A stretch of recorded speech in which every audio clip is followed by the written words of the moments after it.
good start at the beginning. Start at the beginning. So in my 20s, I got to the point where I was drinking loads of alcohol, I was smoking loads of cigarettes, and I was starting to experience inflammation in my joints. Mm-hmm. So that was in my hands and feet. Okay. I'd been on a bit of a medication roller coaster. So I had been, and we're going to get to the point in a minute, and I'd taken Beckinase, nasal steroid for hay fever, and that had triggered acne, which had then triggered, so the acne, I then took Roaccutane for that. Ooh. Which then triggered inflammation in body. And were you on Roaccutane for like 6 months? Yeah, because they usually prescribe it. At least 6 months. So it like completely screwed up all my hormones. And then I kind of left that behind. I thought that was done. I thought that period was done. But it triggered a couple of things. 2 things. One was psoriatic arthritis, but the other one was this inflammation in my joints. And we'll come back to the other thing. But the inflammation in joints is what I wanted to kind of delve into with you today, because I noticed that I started changing my diet and I cut out certain types of processed dairies, I cut out sugar, and then I started taking ginger and lemon and apple juice to try to rinse out and reduce the inflammation. And within a very short period of time, I got rid of the inflammation. But before I went through that process, I had kidney stones. Oh. So I got to day, but this was before I did the personal treatment around the nutrition. I got to about day 2 or day 3, and I thought, right, that's it. The pain is so much, I'm going to kill myself. Really? So the next morning, I was like, right, tomorrow morning, if I wake up with the pain, that's it. I'm just going to talk myself and done. I spent, as you kind of feel like this, an overwhelming pain that moves all through your body, up your body, into your back, right? And then it's uncontrollable, like just nerve-ending agony. Screaming into my pillow for my mother, that sort of agony. Thankfully, I had a pee in the morning, and the kidney stone just popped out straight into the toilet. Right. So I took that out, popped it in a tube. That was analysed. It was definitely a calcification. It was a calcified stone. And that was what led me to cutting out all the dairy, cutting out more sugar, taking ginger and apple, changing a couple of other things in my diet as well that I think are more specific to me. But that was around cutting out berries and certain trigger foods like beetroot and stuff like that. But what I was told, and this is where things get really interesting, I was told by the consultant that over a 5-year period, there was 100% chance that I would have kidney stones again. So basically, I was told, it's inevitable, you will have kidney stones again. Everybody does, that's once had them. I haven't. It's been 7 years, right? So there is definitely solutions there that can be brought. But what I wanted to do was ask you, because these kidney stones and our kidneys are so important for like processing all these fluids, for drawing out minerals, and like blood pressure. I mean, the kidneys are so really, much stuff. Yeah, exactly. So and emotionally working through the pain was something I'd done. But what I wanted to do is ask you a little bit about this. I know when I spoke to you earlier, you said that you'd had someone in today as well that wanted to look at this. So what would you? So I wanted to kind of delve into it from a medical herbalist perspective. What herbs would support really good kidney function, prevention of stones, reduction of inflammation? And we've talked about the nutrition aspect. I've talked about a little bit about them there. Anything else you wanted to add to that would be helpful. And then maybe we can talk about some of those yummy herbs. Yeah. Is that cool? So kidney stones, as you know, are one of the most painful things. Yeah. People even describe it as more painful than labour. You know, it really is, and they can be jagged. So you know, they don't necessarily come out as a nice round stone. No. So they can cause huge amounts of problems within the kidney, but also when you're passing them, they can really sort of scrape and cause problems on the way out. They are made of oxalates, or what we call oxalic acid. Yep. And I think it's really important to actually talk about oxalates because they are very high in foods that we would regard as superfoods. Yes. And I think at the time I may have been consuming a lot of certain oxalate heavy foods. So like Spinach. I was just about to say Yeah. spinach. Like I think I was consuming a lot of spinach. And once I looked at this, obviously, once I knew it was basically an oxalate calcified lump. Once I knew this, started cutting these out a little bit. But I think that. So what other foods do you reckon? Spinach is, I think, really high. I think in like the typical bag that you get in a supermarket. Yeah. Which I think is about 200 grams. 200 to 240, aren't they, the big ones? Yeah. Yeah. So I think in a bag that size there is about 1,500 micrograms of oxalic acid. Yeah. And I think that is over the daily consumption. Yeah. And if you think, a lot of people will have spinach green smoothies for breakfast. I mean, I used to personally have one of those bags, add it to my stir fry and think, oh, I'm being so healthy. Because it just shrinks down, doesn't it? Yeah. So it's quite easy to overconsume a 200 gram bag. Other foods that are really high are almonds. Yes. Yeah. So if you were having a spinach smoothie with almond milk, you were or almond butter. Yeah. I mean, that's gonna be really concentrated. The almond butter. So almond milk, almond butter, raw almonds, and the one that was really surprising was cacao chocolate. Right. Okay. So if you have a lot of dark chocolate or unsweetened cacao, thinking that you're doing the right thing, which is better because it's less sugar, but you could. But you could still be taking in extra oxalate. So, like, I mean, I would now, if as you know, my personal diet is that I don't eat any oxalates at all, apart from cacao and chocolate. But so. What do you feel? Because I know we've got this recommendation. We have which is in the what's it called? The dietary manual. I can't remember what it's called. So there's this recommendation of how much you can consume, but it's all putting stress on your kidneys, isn't it? That's all, and it's all giving an opportunity to create these stones. So if you're already susceptible to inflammation in the joints, kidneys, then how much oxalate, or is it none? Well, how much do you eat?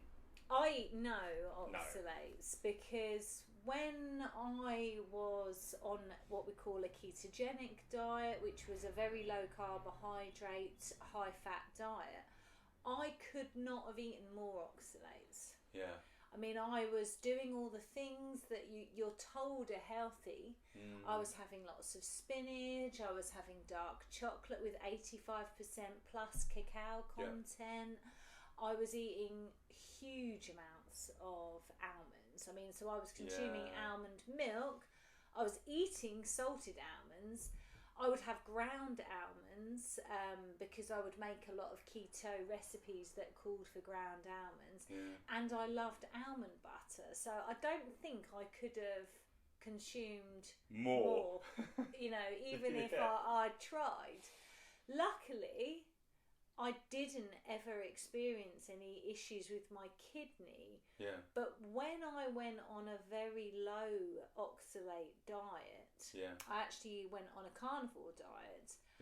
After 3 days of being on the carnivore diet, I experienced, and this is the only way I can explain it, it was like I had glass in my hip joint.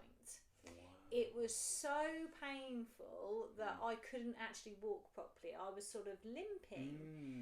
And I was thinking, well, what is this? That sounds like what I experienced in my I was experiencing in my toes. And now I know if I'm just going to interrupt you then. We can come back to it in a minute. But what I've noticed is that eating certain things now triggers that sensation, that feeling.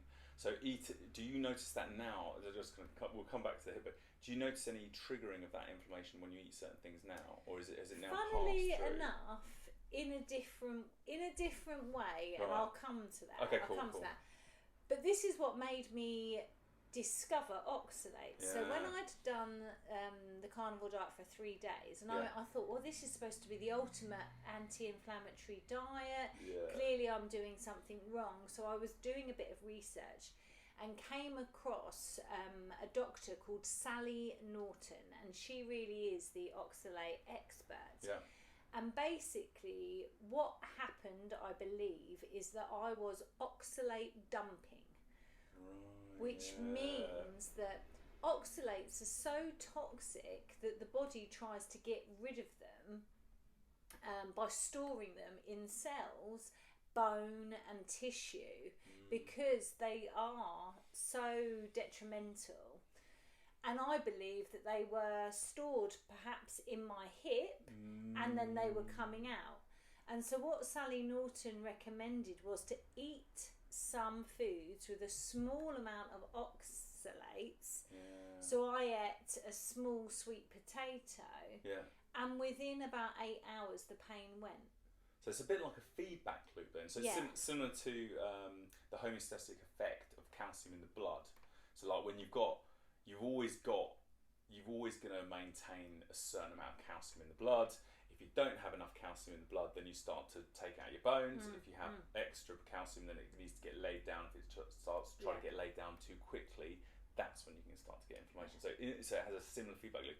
And what did you notice then? So it just went. And that, because I was a bit unsure, to be honest. I'd never heard of oxalates, let alone oxalate dumping.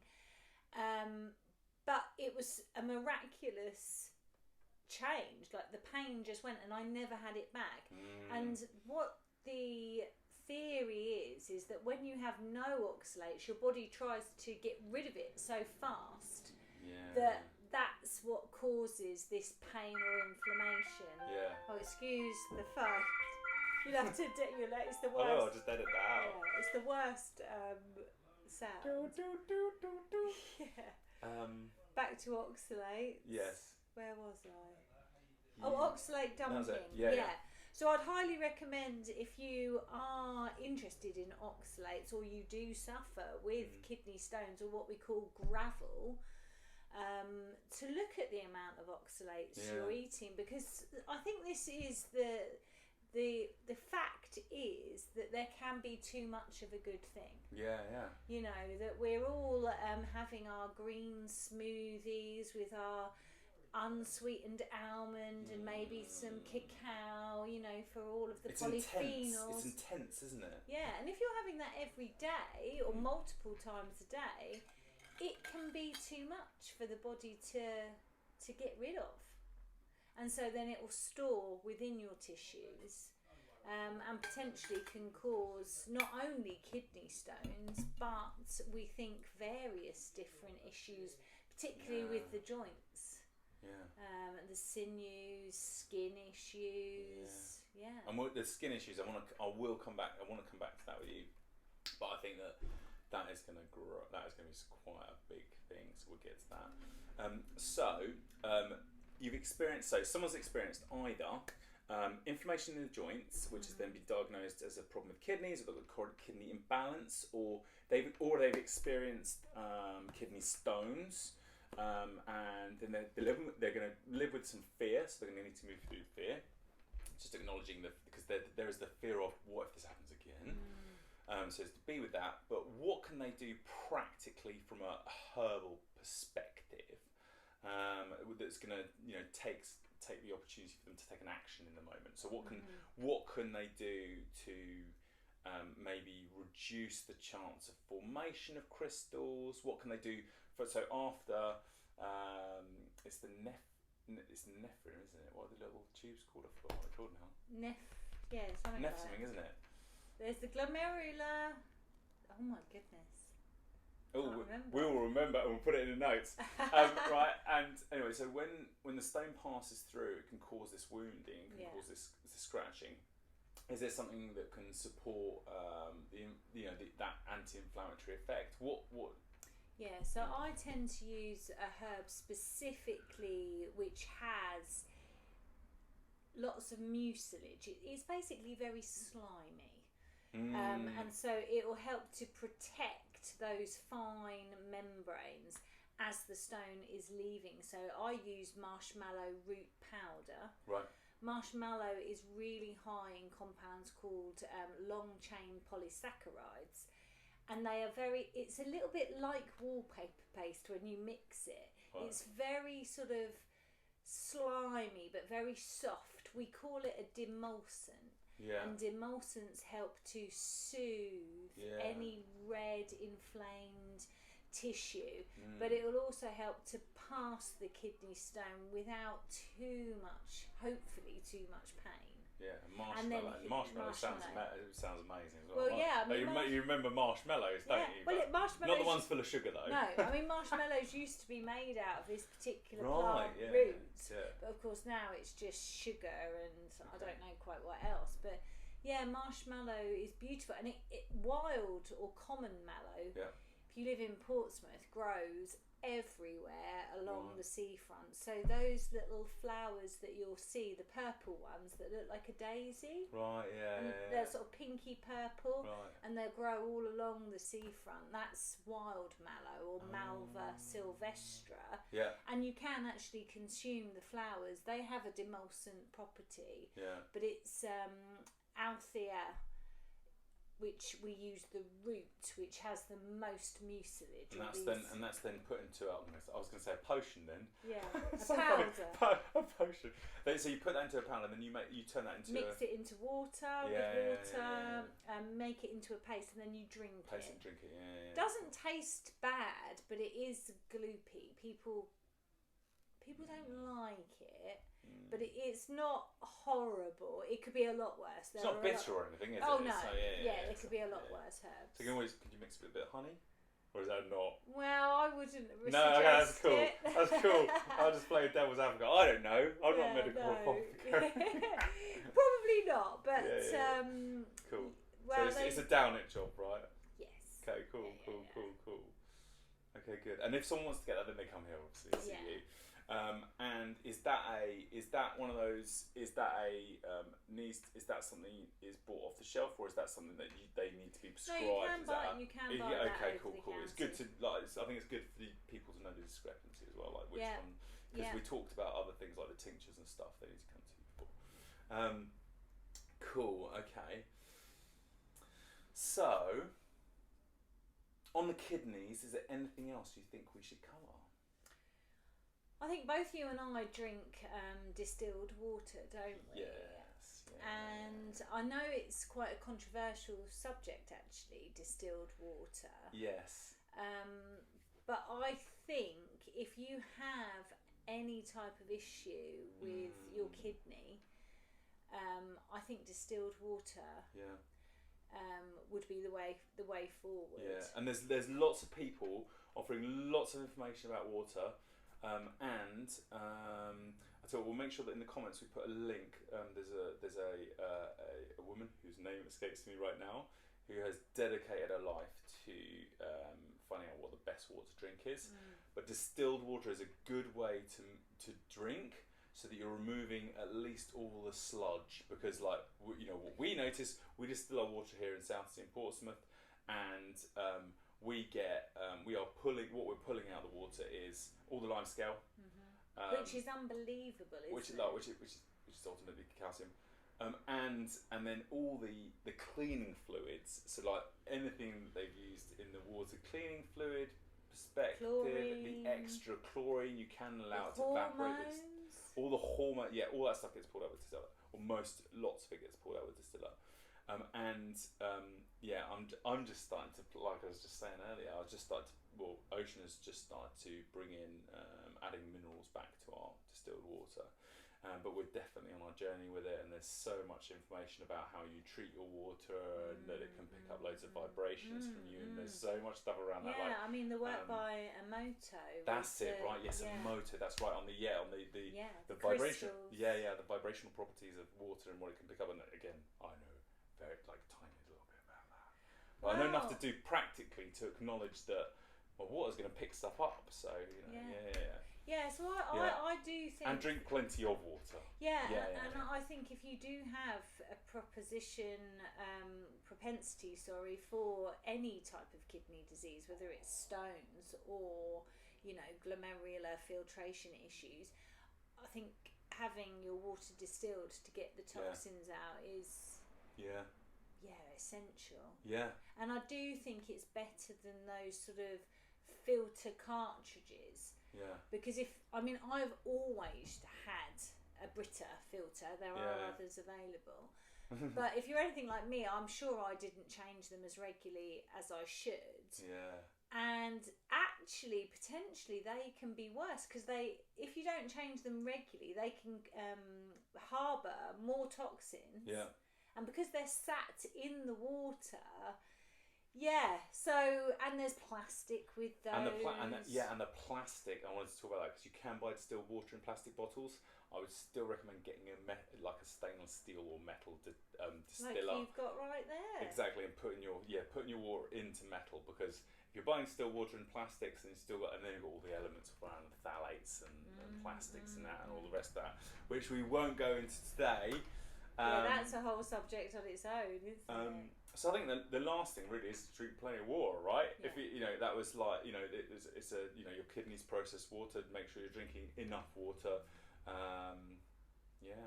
And to not eat or overeat too much foods that contain high amounts of oxalates because as I say, a lot of the foods that we're told are superfoods, like spinach, do have huge amounts of oxalates in. You know, I mean, black tea has oxalates in as well, but we don't drink. It's very, very small. Sweet potato has oxalates also, but it's a lot less than, say, the almonds, the spinach, and the cacao. I think it's important that you perhaps look into that. Find balance. Yeah. Yeah, cool.